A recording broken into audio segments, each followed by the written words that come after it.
Sarah Mitchell thought she had buried her past deeper than any grave when she left the Navy SEALs training program 15 years ago.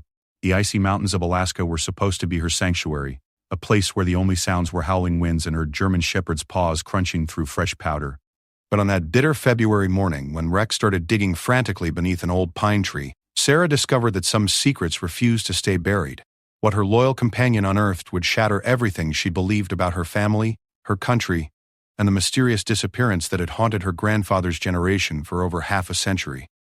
The truth had been waiting in the frozen ground all along, and it was about to change her life forever. The alarm clock's shrill cry cut through the pre-dawn darkness of Sarah Mitchell's cabin like a blade through silk. At precisely 5 a.m, she rolled out of her narrow bunk, her feet hitting the cold wooden floor with practiced silence. 15 years of military training didn't simply disappear, even when you walked away from it all. Rex, her 3-year-old German shepherd, lifted his massive head from his bed near the wood-burning stove. His intelligent brown eyes tracked her movements as she pulled on thermal underwear, wool socks, and the heavy-duty winter gear that had become her uniform in this remote corner of Alaska. The dog knew the routine as well as she did. Morning patrol, equipment check, weather assessment, and then the long trek through the Denali wilderness that paid their bills. Sarah had built a modest living as a wilderness guide and search and rescue specialist. Tourists and amateur adventurers paid good money for someone with her skills to keep them alive in one of the most unforgiving environments on Earth. This is the book. It's about history trails. What they didn't know was that she chose this work because it kept her moving, kept her mind occupied, and most importantly, kept her far away from the world she had once been desperate to join. The Navy SEALs had been her dream since childhood. Growing up in a military family in San Diego, she had watched her father return from deployment after deployment, his stories of brotherhood and service filling her young mind with visions of honor and purpose. She trained relentlessly through high school, excelled at the Naval Academy, and pushed her body to limits most people couldn't imagine. When the opportunity came to attempt the grueling SEAL training program, she was one of only a handful of women selected. But dreams have a way of turning into nightmares when reality sets in. The training had been everything she expected and worse. The instructors pushed every candidate beyond their breaking point, weeding out the weak, the undisciplined, and the unlucky. Sarah had survived week after week of punishment that would have broken most people. She could carry a telephone pole on her shoulders for miles, hold her breath underwater until her lungs screamed for mercy, and navigate through pitch-black wilderness, using only her instincts. What broke her wasn't the physical torture, or the mental games the instructors played. It was the discovery that the military she had devoted her life to wasn't the noble institution she had imagined. During a classified exercise in her final weeks of training, Sarah had witnessed something that shattered her faith completely. A training accident that wasn't really an accident. Orders that came from somewhere high up the chain of command. A cover-up that buried the truth, along with a fellow trainee who had asked too many questions. She quit the program 3 weeks before graduation. Her commanding officers were baffled. Her family was devastated. Her fellow trainees thought she had lost her mind. Sarah packed her belongings and drove north until she ran out of road. Then kept going until she found a place where the only authority was nature itself. That had been 15 years ago. Now, as she laced up her boots and checked her emergency beacon, Sarah tried not to think about the life she might have had. Rex stretched and padded over to her, his tail wagging with the anticipation of another day in their frozen kingdom. "Ready for another adventure, boy?" she asked, scratching behind his ears. Rex responded with a soft woof of agreement. The morning was colder than usual, even for February in Alaska. Sarah's breath formed thick clouds that hung in the still air as she stepped outside. The thermometer mounted beside her door read -32 degrees Fahrenheit. Perfect weather for what she had planned. Today's client was a documentary filmmaker from Los Angeles who wanted to capture footage of the wilderness for a project about climate change. David Chen had seemed competent enough during their phone conversations, but Sarah had learned to be skeptical of anyone who thought they understood Alaska because they had watched a few episodes of survival shows on television. She loaded her pack with emergency supplies, checking each item methodically. First aid kit, emergency shelter, extra food, water purification tablets, flares, and most importantly, her grandfather's compass. The antique brass instrument had been with her on every expedition for the past 15 years. It had belonged to her grandfather, Thomas Mitchell, a World War II veteran who had disappeared during a hunting trip when Sarah was 12 years old. The official story was that Thomas had gotten lost in a blizzard and died of exposure. Search teams had found no trace of him despite weeks of looking. Sarah's grandmother had insisted until her dying day that Thomas was too experienced an outdoorsman to simply get lost and die. She claimed he had been investigating something something connected to his service during the war, but family members had dismissed her theories as the desperate fantasies of a grieving widow. Sarah clipped the compass to her belt and shouldered her pack. Rex was already waiting by the door, his thick coat making him look like a furry tank. The German Shepherd had been her partner for 3 years now, a rescue dog whose previous owner had died in a climbing accident. They had bonded instantly, two survivors who understood that sometimes the only way to heal was to keep moving forward. The meeting point was a parking area at mile marker 47 on the George Parks Highway, about an hour's drive from her cabin. Sarah loaded Rex into the passenger seat of her modified Toyota pickup truck and headed down the mountain on a road that was barely more than a pair of frozen tire tracks. David Chen was waiting when she arrived, standing beside a rented SUV that was clearly not designed for serious winter driving. He was younger than she had expected, probably in his early 30s, with expensive cold-weather gear that still had the store tags attached. A professional-grade camera hung from a strap around his neck. "You must be Sarah," he said, extending a gloved hand. "I can't tell you how grateful I am that you agreed to do this. The footage I need for this documentary could really make a difference in how people understand what's happening to our planet." Sarah shook his hand and studied his face. Chen seemed sincere enough, but she had learned to be cautious about people who came to Alaska with grand missions to save the world. The wilderness had a way of humbling even the most well-intentioned visitors. "Before we go anywhere, we need to establish some ground rules," she said. "Out there, I'm in charge. No exceptions. If I tell you to stop, you stop. If I tell you to run, you run. If I tell you to leave your equipment behind, you leave it behind. Your life is worth more than any footage."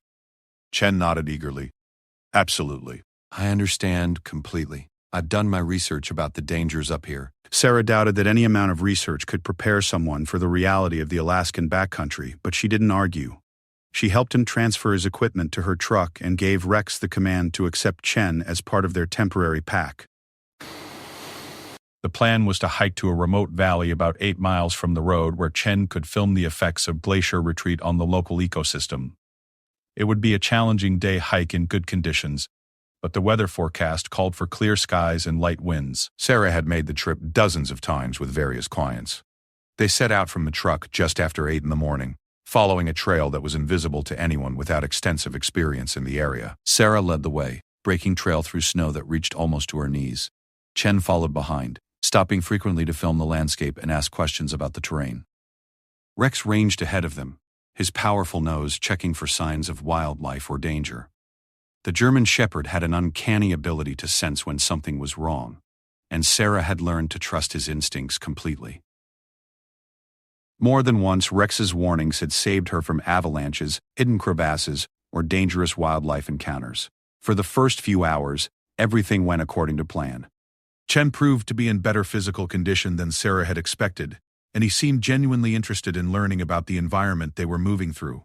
He asked intelligent questions about animal tracking, weather patterns, and survival techniques. It was just after noon when Rex began acting strangely. They had stopped for lunch in a small clearing surrounded by towering spruce trees. Sarah was heating water on her portable stove while Chen filmed the process for his documentary. Rex had been investigating the perimeter of their camp, his usual routine for checking the area for potential threats. Suddenly, the dog froze about 50 yards away, near a cluster of older trees. His ears were pricked forward, his body tense with concentration. Sarah had seen this behavior before when Rex detected something unusual, but this was different. The German Shepherd wasn't showing signs of alarm or aggression. Instead, he seemed almost confused, as if he had discovered something that didn't make sense. "Rex, come," Sarah called softly. The dog ignored her, which was extremely unusual. Rex had been trained to respond to her commands instantly, but now he seemed completely absorbed by whatever he had found. Sarah exchanged glances with Chen, who had noticed the dog's strange behavior. "What's he doing?" the filmmaker asked. "I'm not sure," Sarah replied, standing up and moving toward her partner. "Rex doesn't usually act like this." As she approached the dog, Sarah could see that he was focused on a particular area near the base of an enormous pine tree. The tree was clearly very old, probably close to 100 years, with a trunk that would take 3 people holding hands to encircle. Rex was sniffing intently at a spot where the snow seemed different somehow, less evenly distributed than in the surrounding area. "What is it, boy?" Sarah asked, kneeling down beside the German Shepherd. Rex looked up at her with those intelligent brown eyes and gave a soft whine. Then he began to dig.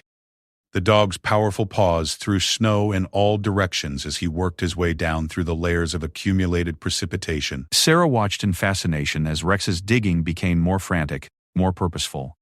Whatever he had detected, it was buried deep beneath the winter's accumulation of snow and ice. Chen had followed them over and was now filming Rex's excavation efforts.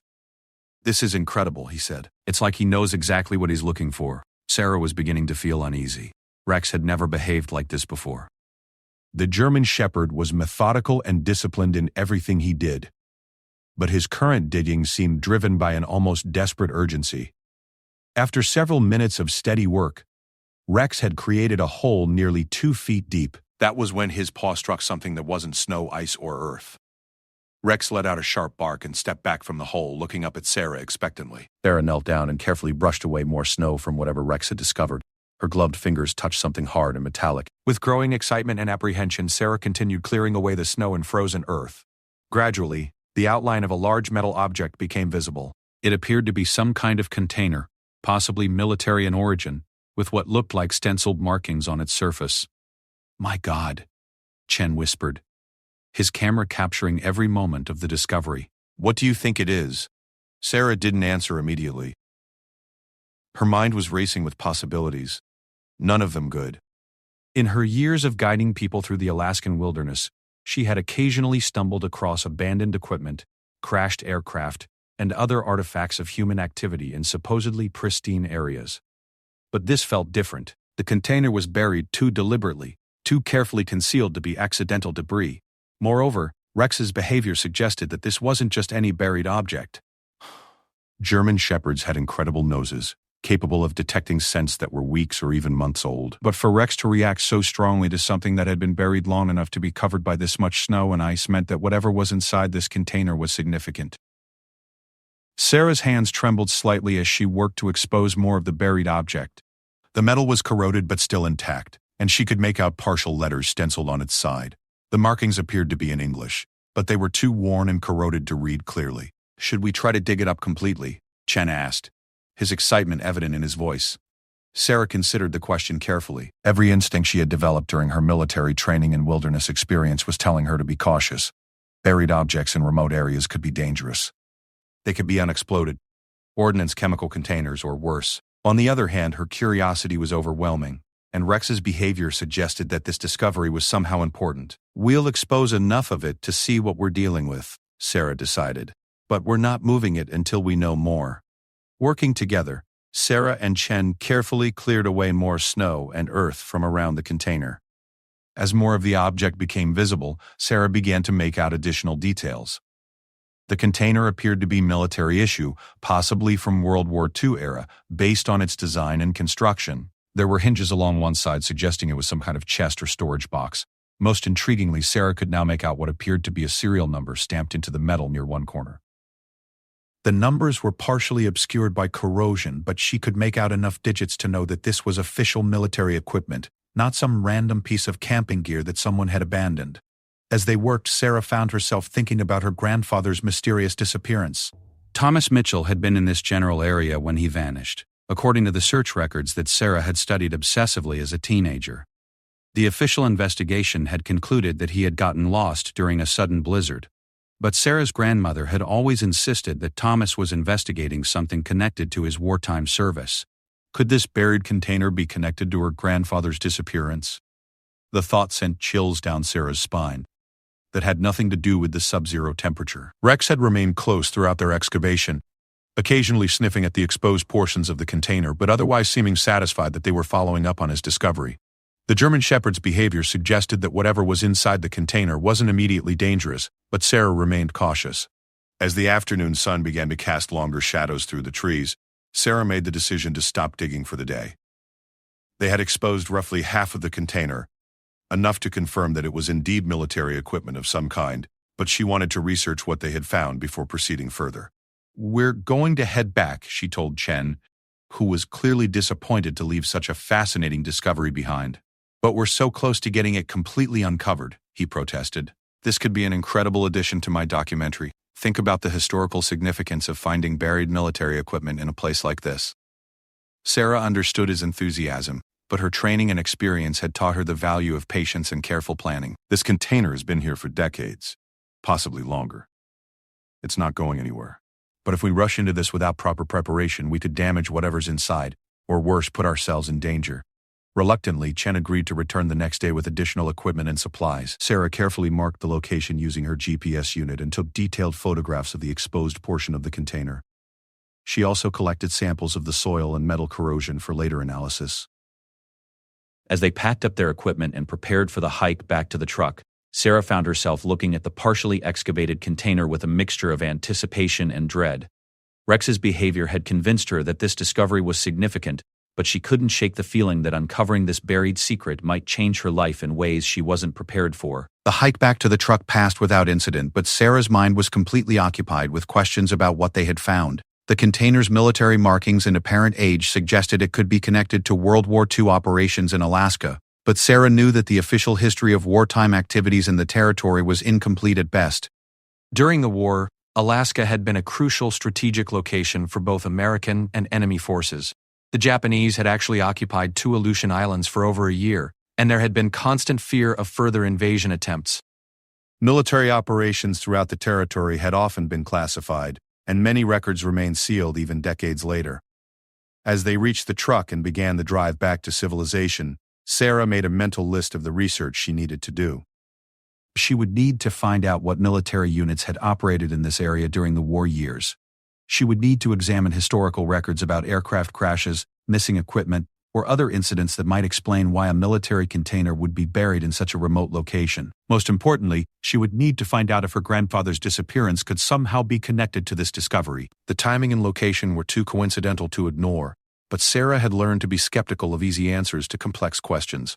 Chen spent the drive back talking excitedly about the implications of their discovery and making plans for documenting the excavation process. Sarah listened with half her attention while the other half wrestled with a growing sense of unease. Rex dozed in the back seat, apparently satisfied that his job was done for the day. But Sarah noticed that even in sleep, the German shepherd's ears would twitch occasionally, as if he was still listening for something in the distance. As they reached the highway and began the drive back toward town, Sarah caught sight of her grandfather's compass clipped to her belt. The antique brass instrument had guided her safely through hundreds of wilderness expeditions, but now she wondered if it might also hold clues to a mystery that had haunted her family for more than half a century. Tomorrow, she would return to the site with proper excavation tools and emergency equipment. Tomorrow, she would uncover whatever secrets had been buried beneath that ancient pine tree.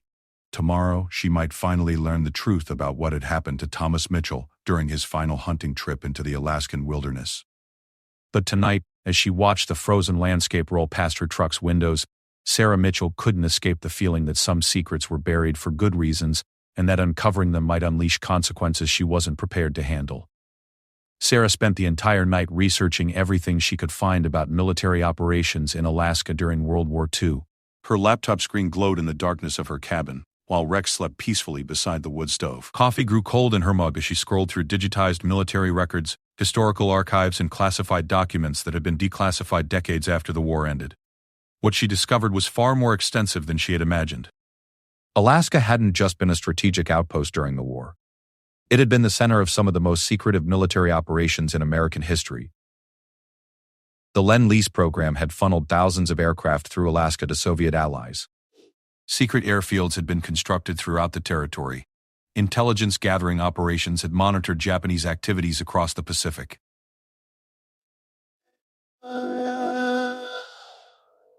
And perhaps most intriguingly, several classified research projects had been conducted in remote areas far from prying eyes. One particular document caught Sarah's attention. A heavily redacted report from 1943 mentioned the establishment of a classified storage facility somewhere in the Denali region for sensitive materials related to ongoing intelligence operations. The exact location had been blacked out, but the general description matched the area where Rex had made his discovery. Sarah cross-referenced the coordinates from her GPS unit with historical maps from the 1940s. The modern trail system hadn't existed during the war, but she could identify several old mining roads and military access routes that would have allowed personnel to reach the general area where the container was buried. As dawn approached, Sarah made another disturbing discovery. According to military records, her grandfather's unit had been stationed at Elmendorf Air Force Base from 1942 to 1945, serving as part of the Alaskan Defense Command. Thomas Mitchell had been a sergeant in an intelligence gathering unit whose specific duties were still classified more than 80 years later. Sarah leaned back in her chair, her mind reeling with the implications. Her grandfather hadn't just been a regular soldier stationed in Alaska. He had been involved in classified intelligence work. His mysterious disappearance 15 years after the war might not have been a simple hunting accident after all. She picked up her phone and called the one person who might have more information about her grandfather's wartime service. Her great-aunt Margaret lived in a retirement community in Anchorage and was the last surviving member of Thomas Mitchell's generation. "Sarah, dear, it's wonderful to hear from you." Margaret's voice came through clearly despite her 89 years. "But calling at 6 in the morning, this must be important. Aunt Margaret, I need to ask you about Grandpa Thomas. About his time in the service during the war." There was a long pause on the other end of the line. When Margaret spoke again, her voice had changed completely. The warm grandmother tone was gone, replaced by something Sarah had never heard from her before: fear. "Why are you asking about that now?" Margaret asked carefully. "Your grandfather has been gone for 15 years. What's brought this up?" Sarah explained about finding the buried container, about Rex's strange behavior, and about the research she had been doing all night. As she talked, she could hear Margaret's breathing becoming more labored. "You need to stop," Margaret said firmly when Sarah finished her explanation. "You need to fill in that hole, walk away, and never go back there." "What aren't you telling me?" Sarah pressed. "What do you know about Grandpa's work during the war?" Another long pause. Sarah could almost hear her great-aunt wrestling with decisions about secrets she had kept for decades. "Your grandfather came home from the war changed," Margaret finally said. "He wasn't the same man who had left for Alaska in 1942. He had nightmares. He would disappear for days at a time without explanation, and he was always looking over his shoulder like he expected someone to be following him." "Following him? Who would be following him?" "I don't know. He never told us details." But about 6 months before he disappeared, Thomas started talking about needing to set things right. He said there were things he had done during the war, things he wasn't proud of, and that he owed it to some people to tell the truth. Sarah's heart began to race. What kind of things? What kind of things? What truth? He never said exactly, but the week before his final hunting trip, he came to visit me. He gave me a key and made me promise to keep it safe. He said if anything ever happened to him, I should give the key to someone in the family who would know what to do with it. "A key? What kind of key? What does it open?" "I still have it," Margaret said quietly. "I've kept it in my jewelry box for 15 years, waiting for the right time to pass it on. I think that time might be now." Sarah felt like the world was spinning around her. "Can I come see you today?" "Can you show me this key?" "Yes, but Sarah, you need to understand something. Your grandfather was a good man, but he was involved in things during the war that were complicated.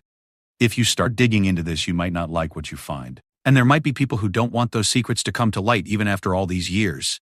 "What do you mean, people who don't want the secrets to come out?"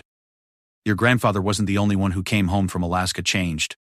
There were others. Some of them went on to have important careers in the military, in government, in business." If Thomas was right about needing to tell the truth about what happened during the war, then there are probably people who have spent their entire lives making sure that truth stayed buried. After hanging up with Margaret, Sarah sat in the growing daylight trying to process everything she had learned. Her quiet life as a wilderness guide was suddenly connected to family secrets that stretched back to World War II. The buried container that Rex had discovered might contain evidence about classified military operations that powerful people wanted to keep hidden. Sarah looked at Rex, who had awakened and was watching her with those intelligent brown eyes. The German shepherd seemed to sense her emotional turmoil and padded over to rest his massive head on her lap. "What have we gotten ourselves into, boy?" she asked softly, stroking Rex's thick fur. The sound of a vehicle approaching her cabin interrupted her thoughts. Through the window, Sarah could see David Chen's rental SUV bouncing up the rough road to her property. The filmmaker was early, eager to return to the site and continue documenting their discovery. Sarah met Chen at the door before he could knock. "We need to talk before we go anywhere," she said. Chen's enthusiasm was immediately dampened by the serious expression on Sarah's face. "What's wrong? Did something happen?" Sarah invited him inside, and poured coffee while she explained about her research and her conversation with Margaret. Chen listened intently, occasionally asking questions for clarification. "This is incredible," he said when she finished. "This could be the discovery of a lifetime. Think about the historical significance, the documentary potential, the danger," Sarah interrupted. "You're not listening to what I'm telling you. If my great-aunt is right, there could be people who have spent decades covering up whatever's in that container. People who might not appreciate us digging it up and exposing it to the world." Chen set down his coffee cup and looked at Sarah seriously for the first time since she had met him. "Are you saying you want to walk away from this? Just leave it buried and pretend we never found it?" Sarah considered the question carefully. Every rational part of her mind was telling her to do exactly that. She had built a good life in Alaska, far from the complications and dangers of the world she had left behind. Getting involved in family mysteries and government conspiracies could destroy the peace she had worked so hard to achieve. But another part of her, the part that had driven her to attempt SEAL training, the part that had never stopped wondering about her grandfather's disappearance, was telling her that some truths were worth the risk of uncovering them. "We're going back," she decided. "But we're doing this my way. No cameras until we know what we're dealing with. No sharing of information until we understand the full situation. And if things get dangerous, we walk away immediately." Chen agreed to her conditions, though Sarah could see he was disappointed about the camera restrictions. They loaded additional excavation equipment into Sarah's truck and made the drive back to the site in relative silence, both lost in their own thoughts about what they might find. Rex seemed even more excited than usual as they hiked back to the burial site. The German shepherd kept running ahead and then circling back to them, as if he was eager to return to his discovery. When they reached the ancient pine tree, Rex immediately went to the partially excavated hole and began sniffing around the exposed portions of the container. Sarah and Chen worked methodically to clear away the remaining snow and earth from around the buried object. As more of the container became visible, additional details emerged that confirmed Sarah's suspicions about its military origin. The container was approximately 3 feet long, 2 feet wide, and 18 inches deep. It appeared to be made of heavy-gauge steel with reinforced corners and heavy-duty hinges along one side.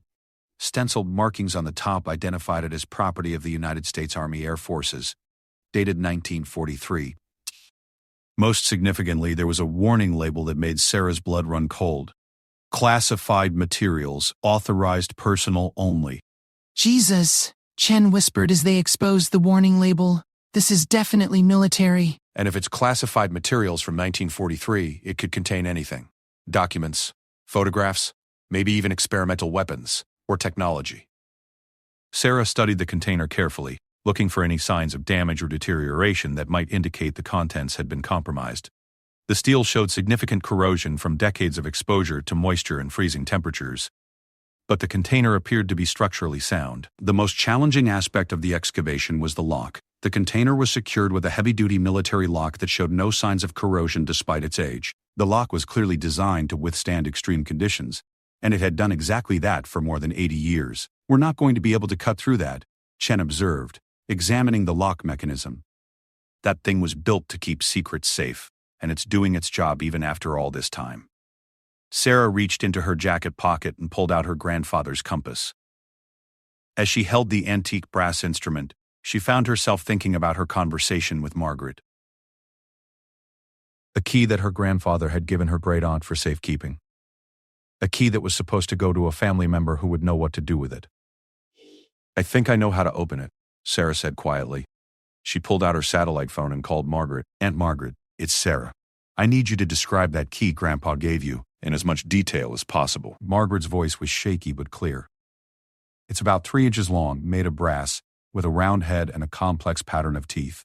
There are numbers stamped on the head. 4, 7, 1, 9, 4, 3. Sarah felt her heart skip a beat. 4, 7, 1, 9, 4, 3. Yes, that's right. Why? Do those numbers mean something to you? Sarah looked at the stenciled markings on the container. Among the various identification numbers and codes, she could make out a partial sequence that matched exactly with the numbers Margaret had described. "I think Grandpa left us the key to open this container," Sarah told Chen after ending the call. "But it's in Anchorage with my great-aunt." Chen looked frustrated. "So we have to leave everything here and drive to Anchorage?" "That's going to take the rest of the day." Sarah considered their options. Leaving the excavation site unguarded felt risky, especially if other people might be interested in the container's contents. But attempting to remove the container without knowing what was inside it could be even more dangerous. We'll take turns, she decided. One of us goes to Anchorage to get the key while the other stays here to guard the site. Rex and I will go first. You stay here and keep watch, but don't touch anything until I get back. Chen wasn't happy about being left alone in the wilderness, but he agreed to Sarah's plan. She gave him emergency supplies, detailed instructions about what to do if anyone else approached the site, and strict orders to call her immediately if anything unusual happened. The drive to Anchorage normally took about 4 hours, but Sarah pushed her truck harder than usual, covering the distance in just over 3 hours.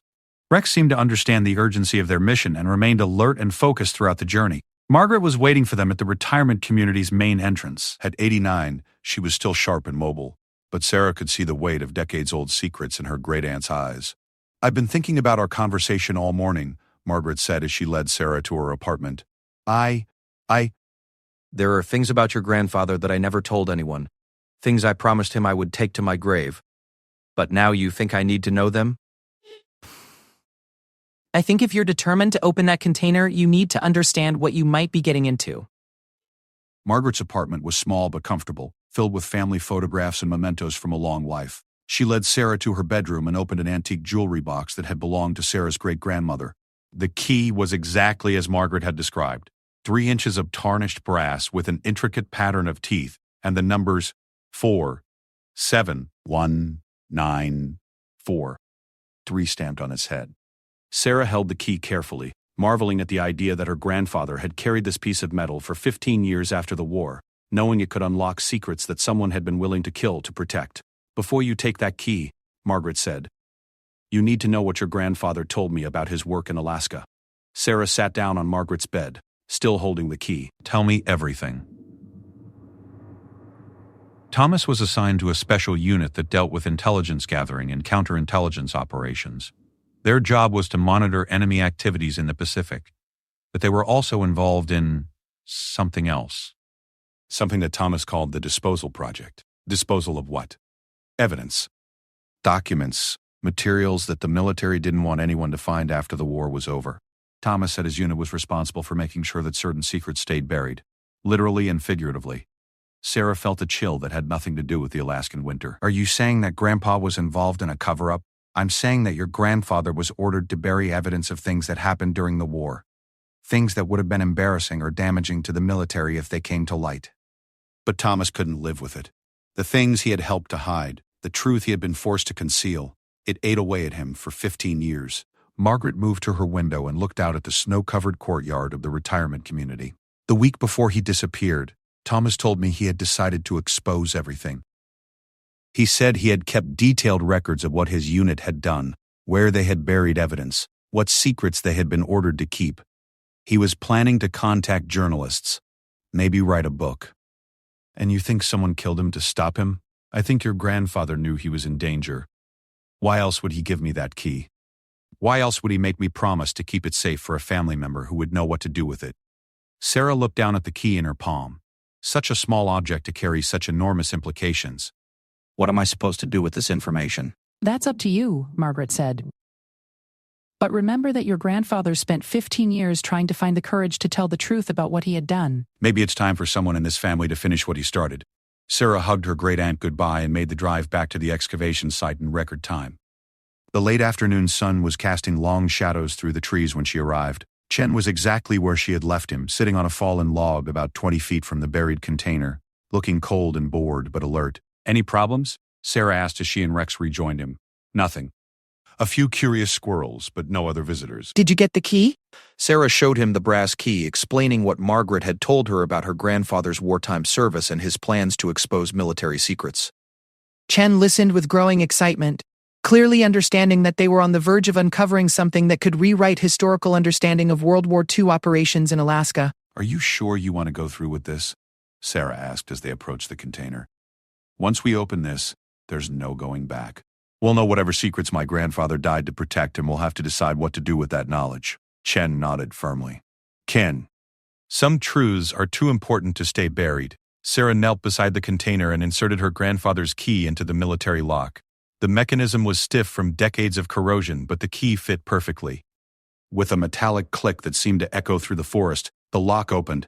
Rex whined softly and backed away from the container, his canine instincts apparently warning him about what they were about to discover. Sarah looked at Chen one last time, saw her own mixture of excitement and apprehension reflected in his eyes, and lifted the heavy steel lid.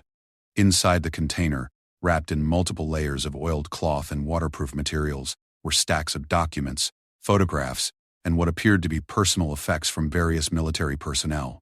Even after more than 80 years, the contents appeared to be in remarkable condition.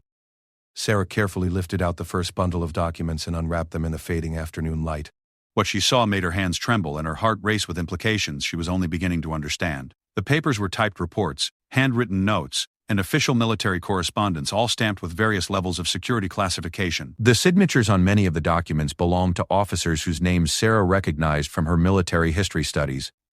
But it was the content of the documents that made her realize they had uncovered something far more significant than a simple wartime intelligence cache. These weren't just records of routine military operations in Alaska. These were detailed accounts of war crimes, illegal experiments, and systematic cover-ups that had been orchestrated at the highest levels of military command. The documents described the murder of prisoners of war, the testing of experimental weapons on civilian populations, and the deliberate concealment of evidence that could have changed the course of the war. And according to the papers in her hands, her grandfather hadn't just been a witness to these activities. He had been ordered to participate in them, and then to bury the evidence so deep that it would never be found. Sarah was so absorbed in reading the shocking documents that she almost didn't notice Rex's low growl of warning. When she looked up, she saw what had caught the German shepherd's attention. 3 figures in winter camouflage moving through the trees toward their position, weapons visible in their hands. The secrets buried beneath the pine tree were about to claim new victims. Sarah's military training kicked in instantly. Without making any sudden movements that might alert the approaching figures to her awareness of their presence, she quietly signaled Chen to remain still while her mind rapidly assessed their tactical situation. 3 armed individuals moving with obvious military precision through terrain they clearly knew well meant this wasn't a chance encounter with hunters or park rangers. Rex had positioned himself between Sarah and the approaching threat, his powerful body tense and ready to spring into action on her command. The German shepherd's training as both a military working dog and search and rescue animal made him invaluable in situations like this, but 3 armed opponents in winter camouflage presented odds that concerned even Sarah's extensive combat experience. "Don't move," she whispered to Chen, whose face had gone pale as he spotted the approaching figures. "When I give the word, grab as many documents as you can carry and run toward the tree line to our left. Rex and I will create a distraction." "What about the rest of the contents?" Chen whispered back, looking at the open container with obvious anguish at the thought of leaving such historically significant material behind. The documents are useless if we're dead, Sarah replied tersely.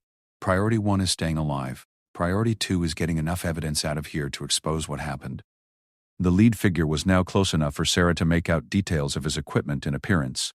Military-grade winter gear, automatic weapon, professional movement patterns that screamed special operations training. This wasn't some random group of treasure hunters who had stumbled across their excavation. These were professionals who had come specifically for the container's contents. Sarah's mind raced through the implications. How had they known about the container's location? How had they tracked down the excavation site so quickly? The only people who knew about their discovery were Sarah, Chen, and Margaret. Unless someone had been monitoring their communications, watching their movements, or following them from the beginning. The possibility that David Chen wasn't who he claimed to be suddenly seemed very real and very terrifying. Sarah glanced at the filmmaker, studying his face for signs of deception or betrayal. Chen appeared genuinely frightened by the approaching threat, but Sarah had learned during her military career that the best operatives were also the best actors. Sepal sacrifices were plagued by other societies. "Chen, Miss Mitchell," the lead figure called out in a calm, professional voice that carried clearly through the cold air. "Please step away from the container and place your hands where we can see them. We're here to retrieve classified materials that belong to the United States government." Sarah's training had prepared her for situations like this, but the mention of government authority created a dilemma. If these individuals were legitimate federal agents recovering classified materials, then resistance could make her guilty of federal crimes. But if they were something else entirely, then cooperation could result in her and Chen disappearing permanently into the Alaskan wilderness. "Identify yourselves," Sarah called back, rising slowly to her feet with her hands partially raised. "Show me some credentials and explain your authority to be here. We're not required to provide identification to civilians who are in possession of stolen government property. the lead figure replied, continuing his approach with his two companions flanking him. The materials in that container are classified at levels that require immediate secured recovery. Sarah noticed that none of the three figures were wearing any visible insignia, patches, or identification that would indicate their agency or authority. Their equipment was high-end but generic, the kind of gear that could be purchased by private military contractors, criminal organizations, or government agencies that operated outside normal oversight. More troubling was the fact that they had somehow located the excavation site without any apparent difficulty. Even with GPS coordinates, finding a specific location in the vast Alaskan wilderness required detailed local knowledge or extensive reconnaissance. The speed and precision of their response suggested they had been prepared for this discovery long before Rex had started digging. "How did you know we were here?" Sarah asked, stalling for time while she calculated their best escape routes and defensive options. The container's location was in a natural depression surrounded by thick forest, which provided cover but also limited their mobility. "That's not your concern," the lead figure replied. "Your concern is cooperating fully with the recovery of these materials and accepting that your involvement in this matter ends here." Sarah caught Chen's eye and nodded almost imperceptibly toward the tree line to their left. The filmmaker seemed to understand her signal and began shifting his position slightly, preparing to move when she gave the command. Rex remained motionless except for the slight trembling in his muscles that indicated he was ready for explosive action. The three figures had closed to within 30 yards of their position, close enough for Sarah to see that their weapons were military-grade assault rifles with advanced optics and suppressors, professional equipment operated by professionals who clearly intended to leave no witnesses or evidence of their operation. Sarah's hand moved slowly toward her belt, where she carried both her emergency beacon and a military-grade survival knife that had been a graduation gift from her father. The beacon could alert search and rescue authorities to their location, but help would be hours away even in the best circumstances. The knife was better than nothing in close combat, but useless against automatic weapons at medium range. "Last warning," the lead figure announced. "Step away from the container immediately or we will consider you hostile combatants operating against the interests of national security." The phrase hostile combatant sent chills down Sarah's spine. It was military terminology that had been used to justify indefinite detention, enhanced interrogation, and worse.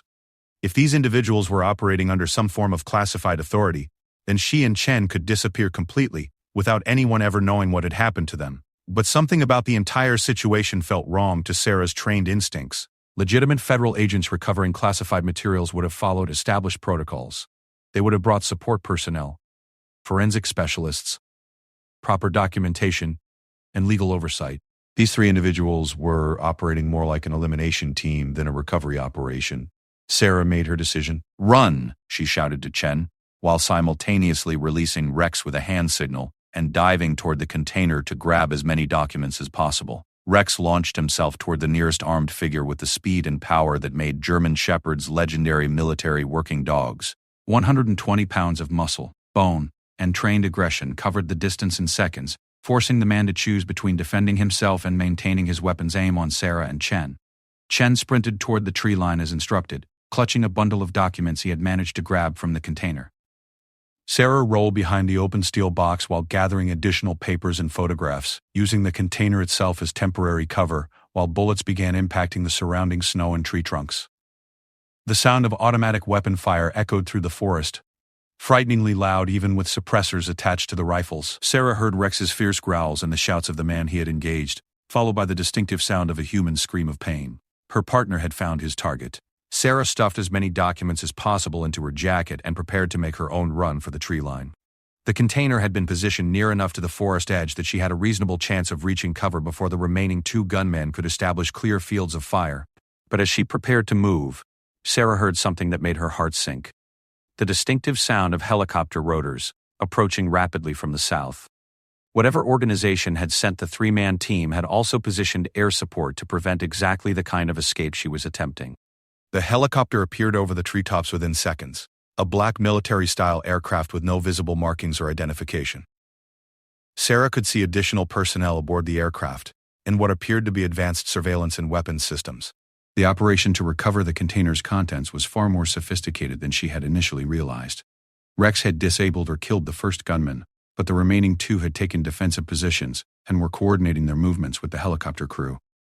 Sarah found herself trapped behind the container with limited ammunition, no backup, and opponents who clearly had extensive resources and planning behind their operation.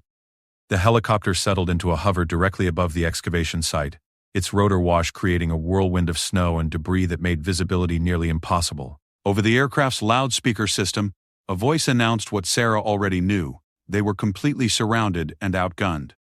"This is your final opportunity to surrender," the amplified voice declared. "Throw down any weapons and step into the clearing with your hands raised. Resistance will be met with lethal force." Sarah looked at the documents stuffed inside her jacket. Even the small selection she had managed to grab contained evidence of war crimes and cover-ups that could rewrite historical understanding of World War II. Her grandfather had died trying to expose these secrets, and now she was faced with the choice of dying to protect them or surrendering them to the same organizations that had buried them in the first place. Through the swirling snow kicked up by the helicopter's rotors, Sarah could see Chen pressed against a large tree about 50 yards away. The filmmaker was still clutching his bundle of documents, but he was clearly terrified and probably regretting his decision to get involved in what had started as a simple documentary project. Rex had taken cover near the body of the gunman he had attacked, blood visible on his muzzle but no obvious signs of injury to the German Shepherd himself. The dog was watching Sarah intently, waiting for commands while remaining ready to engage additional threats. Sarah's mind raced through tactical options and strategic considerations. The helicopter made escape extremely difficult but not impossible if she could reach the heavy forest cover where the aircraft couldn't follow effectively. The remaining gunmen were professionals, but they were also operating in an environment where Sarah had extensive experience and knowledge advantages. Most importantly, Sarah realized that the very fact these people had mounted such an elaborate operation to recover the container's contents proved how dangerous and significant those contents really were. Her grandfather hadn't died trying to protect unimportant secrets. He had died trying to expose evidence of activities that powerful people were still willing to kill to keep hidden. Sarah made her second critical decision of the day. Instead of surrendering or attempting to escape, she activated her emergency beacon and prepared to fight. The beacon would alert search and rescue authorities throughout Alaska that someone at these exact coordinates needed immediate assistance. Response time would still be hours rather than minutes, but it would create an official record of their location and situation. More importantly, it would force whoever was operating this recovery mission to either complete their work quickly or risk exposure to legitimate authorities. "Rex, attack," Sarah commanded, pointing toward the second gunman who was attempting to flank their position. The German Shepherd immediately abandoned his defensive position and launched himself toward the indicated target. Rex's training included advanced combat techniques specifically designed for engaging armed opponents, and he executed a perfect attack pattern that forced the gunman to choose between protecting himself and maintaining his weapon. While Rex engaged the second target, Sarah sprinted toward Shen's position in the tree line. The third gunman and the helicopter crew opened fire, but the swirling snow and debris created by the aircraft's rotor wash made accurate targeting extremely difficult. Sarah reached Chen's position and grabbed the filmmaker by his jacket. "Move!" she shouted over the noise of rotor blades and gunfire. "We need to reach heavy forest cover where the helicopter can't follow us." Chen was clearly in shock from the violence and chaos surrounding them, but he responded to Sarah's commands and began moving deeper into the forest. Sarah followed, calling Rex to disengage and rejoin them while using trees and terrain features to break line of sight with their pursuers. The forest in this area was old-growth pine and spruce, with trees large enough to provide effective cover and undergrowth thick enough to conceal their movements. Sarah's years of wilderness experience allowed her to navigate quickly through terrain that would slow down their pursuers, but she knew the helicopter would be coordinating the ground pursuit and could reposition to cut off their escape routes. Rex caught up with them about a quarter-mile from the excavation site, blood still visible on his muzzle, but moving without any sign of injury. The German Shepherd took point, using his superior hearing and smell to detect threats ahead of their route, while Sarah brought up the rear to monitor for pursuit.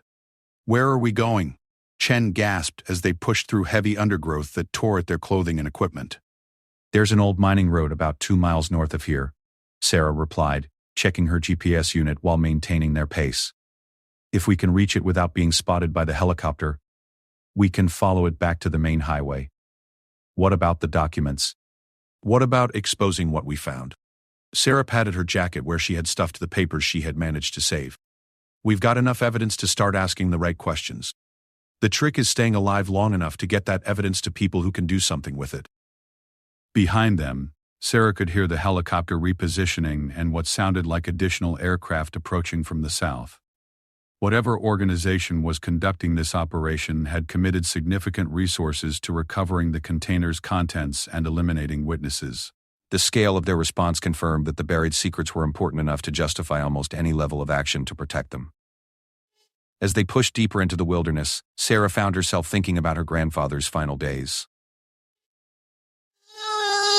Thomas Mitchell had carried these same secrets for 15 years after the war, struggling with the knowledge of what he had been forced to participate in and the evidence he had helped to conceal. When he finally decided to expose the truth, he had paid with his life. Now Sarah faced the same choice her grandfather had confronted. She could try to disappear back into her quiet life as a wilderness guide, pretending she had never discovered the container or learned about the war crimes it documented. Or she could honor her grandfather's memory by finishing what he had started, knowing that the same people who had killed him would almost certainly try to kill her as well. The sound of dogs barking in the distance made the decision for her. Their pursuers had brought tracking animals, which meant that simply outrunning them through the forest wasn't going to be sufficient. Sarah needed to find another way to survive long enough to get the evidence to safety. She stopped their retreat and turned to face Chen and Rex. "Change of plans," she announced. "We're not running anymore. "We're going on the offensive." Chen looked at her as if she had lost her mind. "Offensive? Against helicopters and professional soldiers? With what weapons?" Sarah smiled grimly, the expression transforming her face into something that reminded Chen of her military background. "With the only weapons that matter in situations like this, knowledge of the terrain, element of surprise, and the willingness to do whatever it takes to complete the mission." Rex seemed to sense the change in Sarah's demeanor and moved closer to her side, his intelligent eyes focused on her face as he waited for new commands. The German Shepherd had been trained for situations exactly like this, and he was ready to follow Sarah into whatever action she was planning. "What's the mission?" Chen asked, apparently deciding that following Sarah's lead was his best chance for survival. Sarah pulled out her grandfather's compass and checked their position against the terrain features she could identify around them. "The mission is to get this evidence to people who can expose the truth, no matter what it takes. And step 1 is turning the tables on the people who think they're hunting us."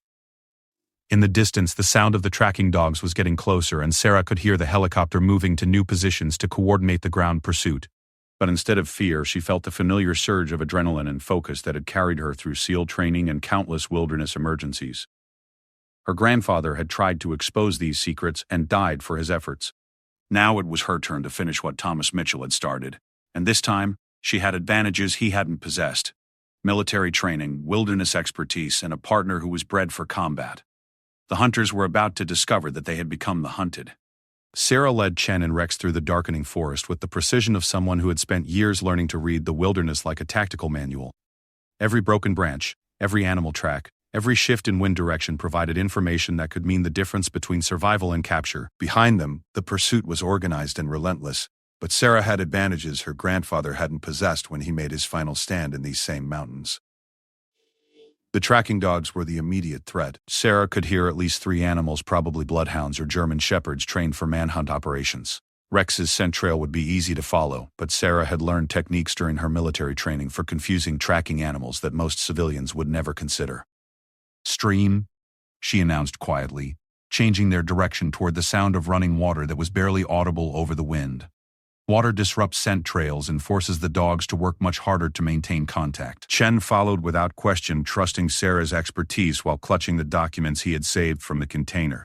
The filmmaker was clearly exhausted and frightened, but he had proven himself capable of following instructions under pressure. Rex ranged ahead of them, his superior hearing and night vision allowing him to navigate terrain that was becoming increasingly difficult for human perception. The stream was about 6 feet wide and running fast enough that ice had formed only along the edges. "Guys, what is this situation when this herded men?" The water temperature was probably just above freezing, which meant they could wade through it without immediate hypothermia risk, but extended exposure would quickly become dangerous. "Follow me and step exactly where I step," Sarah instructed as she entered the stream. "We're going to travel downstream for about half a mile, then exit on the far side and double back toward higher ground." The icy water soaked through their boots immediately, but Sarah maintained their pace while using techniques she had learned from moving through water without creating obvious disturbance patterns. Behind them, the sound of the tracking dogs grew more confused and agitated as they lost the scent trail at the stream's edge. As they moved through the water, Sarah's mind was working on multiple levels simultaneously. Immediate tactical concerns about evading pursuit, medium-term strategic planning for getting the documents to safety, and long-term implications about what they had discovered and who was trying to suppress it. The documents in her jacket represented evidence of war crimes that had been buried for over 80 years. According to the papers she had managed to read at the excavation site, her grandfather's unit had been involved in the execution of Japanese prisoners of war, illegal medical experiments on native populations, and the systematic destruction of evidence that could have implicated high-ranking military officers in violations of international law. But the most shocking revelation had been the names on the authorization documents. Several signatures belonged to officers who had gone on to distinguished post-war careers in government, business, and military leadership. Some of those names were recognizable even today, belonging to families that had maintained political and economic influence for generations. If the documents were authentic, and if they contained the kind of detailed evidence that Sarah had glimpsed during their brief examination, then exposure of their contents could destroy reputations, end careers, and potentially implicate current government officials whose families had been involved in the original cover-up. No wonder someone was willing to mount a military-style operation to recover them. No wonder her grandfather had been murdered when he tried to expose the truth. The secrets buried beneath that pine tree weren't just historical curiosities. They were weapons that could destroy some of the most powerful people in America. After 20 minutes of wading downstream, Sarah led them out of the water and up a steep embankment that would make tracking more difficult. Rex shook himself vigorously, his thick coat shedding water like a natural waterproof barrier. Chen was shivering noticeably but still moving and still alert. "How much further to safety?" Chen asked through chattering teeth. Sarah checked her GPS unit and calculated their position relative to the old mining road she had mentioned earlier. About 3 miles to the road, then another 15 miles to the highway. But we're not going to the highway. Where are we going then? Somewhere they won't expect us to go. Somewhere my grandfather might have hidden additional evidence. Sarah had been thinking about Margaret's revelation that Thomas Mitchell had kept detailed records of his unit's activities during the war. The documents in the container were clearly important, but they represented only a small portion of the evidence her grandfather might have accumulated over the years. If he had been planning to expose everything, he would have needed more comprehensive documentation than what could fit in a single buried container. Moreover, Sarah realized that her grandfather's final hunting trip might not have been about exposing the secrets at all. It might have been about retrieving additional evidence from another hiding place, evidence that would have provided the complete picture of what his unit had done during the war.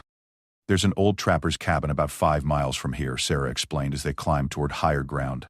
"My grandfather used it as a base camp during his hunting trips. If he was planning to expose everything, he might have hidden additional evidence there. And if he didn't?" "If there's nothing at the cabin?" Sarah didn't answer immediately. The possibility that they had risked their lives for an incomplete collection of documents was troubling, but not as troubling as the certainty that their pursuers would never stop hunting them as long as they possessed any evidence of the buried secrets. Rex suddenly stopped and raised his head, ears forward and nose testing the wind. The German shepherd's body language indicated he had detected something unusual but not necessarily threatening. Sarah motioned for Chen to remain still while she moved forward to investigate. Through the trees ahead, Sarah could see artificial light that didn't match the natural moonlight filtering through the forest canopy. Someone had established a position on the high ground they were approaching, probably with night vision equipment and communications gear to coordinate with the helicopter and ground pursuit teams. "They're trying to funnel us toward a specific area," Sarah realized. "They know the terrain well enough to predict our movement patterns. So what do we do?" Sarah studied the tactical situation carefully. The pursuit teams were professional and well-equipped, but they were also operating according to standard military doctrine for search-and-destroy missions. Their assumption would be that Sarah and Chen were civilian targets trying to escape the area as quickly as possible. "We do the opposite of what they expect," Sarah decided. "Instead of continuing to run away from them, we circle back and attack their command position." Chen looked at her with obvious disbelief. "Attack them? With what?" "They have helicopters and automatic weapons and night vision equipment. We have a dog and some old documents." "We have something they don't have," Sarah replied. "We have knowledge of what's really at stake here, and we have nothing left to lose." Sarah began leading them in a wide circle that would bring them back toward the area where the helicopter had established its command position. Rex seemed to understand the change in tactics and adjusted his movement patterns accordingly, using his natural hunting instincts to approach potential prey rather than flee from predators. As they moved through the forest, Sarah explained her reasoning to Chen. "They're not just trying to recover classified documents. They're trying to eliminate everyone who knows about those documents. Even if we gave them everything we took from the container, they would still kill us to prevent us from talking about what we found. So we fight back? So, we make sure that if we don't survive, the truth still comes out. And the best way to do that is to gather as much evidence as possible before we make our stand." Sarah's grandfather had spent 15 years planning his attempt to expose the buried secrets, but he had made the mistake of trying to do it alone. Sarah wasn't going to repeat that error. If she was going to honor Thomas Mitchell's memory and complete his mission, she needed to think beyond simple survival to strategic victory. The helicopter was maintaining position about a mile from the original excavation site, its rotor noise providing cover for Sarah's team to approach without being detected by audio surveillance. The aircraft's lights were visible through the trees, and Sarah could see additional personnel moving around what appeared to be a temporary command post. "How many people do you count?" she asked Chen, who was using the small binoculars from his documentary equipment to observe the enemy position. "At least 8, maybe 10. Looks like military organization with communications equipment, weapons storage, and what might be interrogation preparation." Sarah felt her blood run cold. Interrogation preparation meant that whoever was conducting this operation planned to extract information from prisoners before eliminating them. The documents in the container were important, but the people pursuing them clearly believed that Sarah and Chen might have additional knowledge about other hidden evidence. They think we know more than we actually do, Sarah realized. They think my grandfather told me about other hiding places, other evidence caches. Did he? Not directly. But Margaret mentioned that he kept detailed records. If those records still exist, they're probably at the trapper's cabin. Sarah made her decision. Instead of attacking the command position directly, they would use the pursuit team's own tactics against them. While the enemy was focused on hunting them through the forest, Sarah would lead Chen and Rex to the trapper's cabin to search for her grandfather's hidden records. If they found additional evidence, they would have leverage for negotiations or material for exposure. If they found nothing, at least they would have tried to complete Thomas Mitchell's mission before making their final stand. "We're going to the cabin," Sarah announced. "But we're taking a route that will make our pursuers think we're trying to reach the highway." Sarah began leaving false trail markers and evidence of their passage in directions that would lead the tracking teams away from the cabin's actual location. Rex seemed to understand the deception operation and helped by marking trees and leading scent traces that would confuse the pursuing dogs.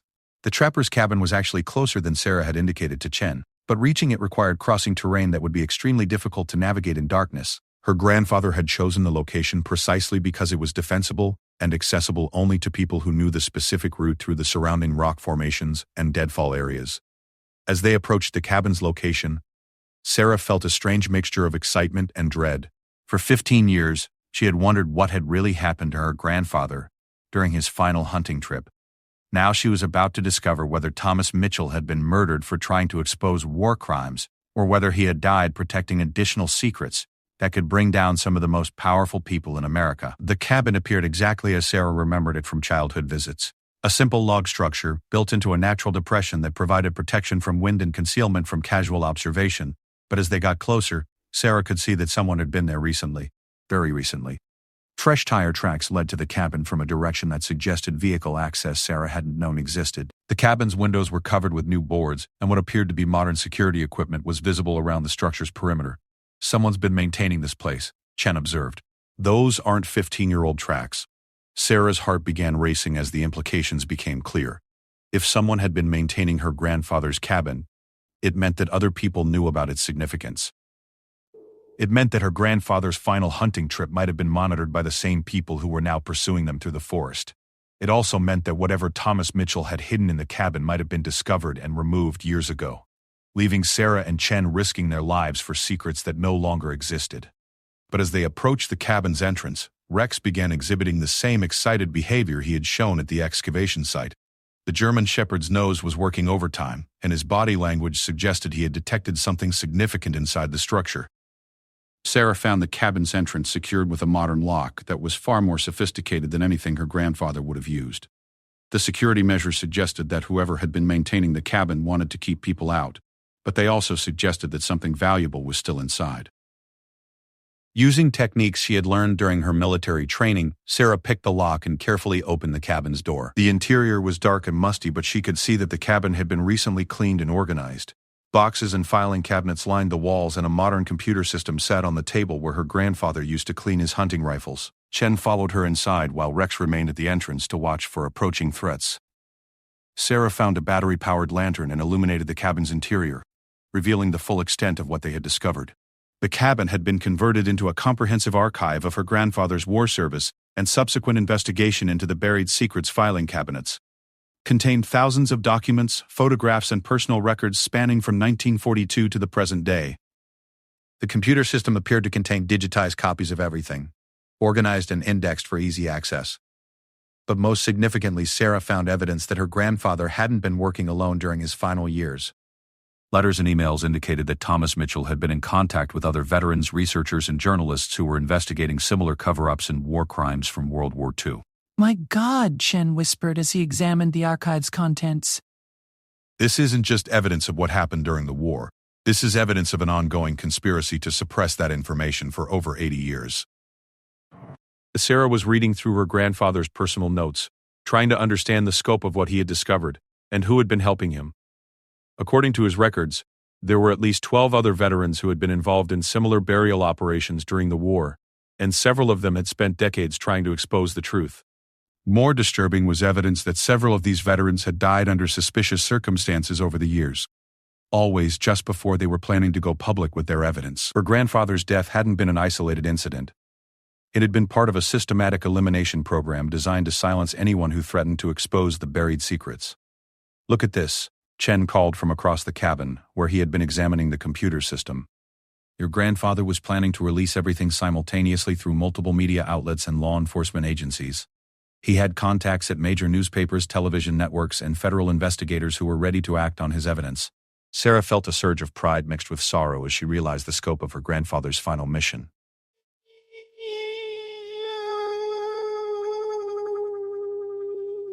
Thomas Mitchell hadn't just been trying to ease his own conscience about what he had done during the war.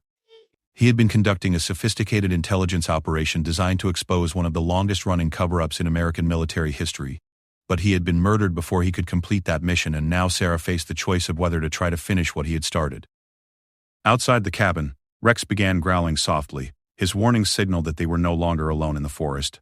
Through the cabin's windows, Sarah could see lights moving through the trees as their pursuers closed in on their location. The hunters had found them again, but this time Sarah was ready to make her stand with her grandfather's complete archive of evidence to back up her position. The truth about the buried secrets was finally going to come to light, one way or another. Sarah's hands moved with practiced efficiency as she activated her grandfather's computer system and began uploading the most critical documents to multiple secure cloud storage accounts. The approaching lights through the forest meant they had minutes, not hours, to complete what Thomas Mitchell had spent decades preparing. Chen, grab the hard drives from the filing cabinets, she commanded while Rex maintained his position at the cabin's entrance, ears forward and muscles tensed for action. Everything with a red label is priority 1. Those contain the original documents, photographs, and witness statements. The filmmaker moved with surprising speed for someone who had never been in a combat situation before, methodically collecting the marked storage devices while Sarah worked to transmit the electronic evidence to the network of journalists, investigators, and government officials her grandfather had cultivated over the years. Each uploaded file felt like a small victory against the forces that had kept these secrets buried for over 80 years. Personnel records showing systematic execution of prisoners of war. Medical experiment logs detailing horrific testing on indigenous Alaskan populations. Financial documents proving that senior military officers had profited from war crimes while covering up evidence of their activities. But the most devastating evidence was the communication records showing how the cover-up had continued into the present day. Phone logs, meeting notes, and financial transfers that connected current government officials, military contractors, and private intelligence firms to the ongoing suppression of World War II war crimes evidence. "Sarah," Chen called softly from where he was monitoring the windows. "They're setting up a perimeter. Looks like they're planning to wait for dawn before moving in." Sarah checked the upload progress on the computer system. Roughly 60% of the archive had been transmitted to secure servers around the world, with automated distribution scheduled to multiple media outlets and law enforcement agencies. Even if she and Chen didn't survive the night, the truth would still emerge. There,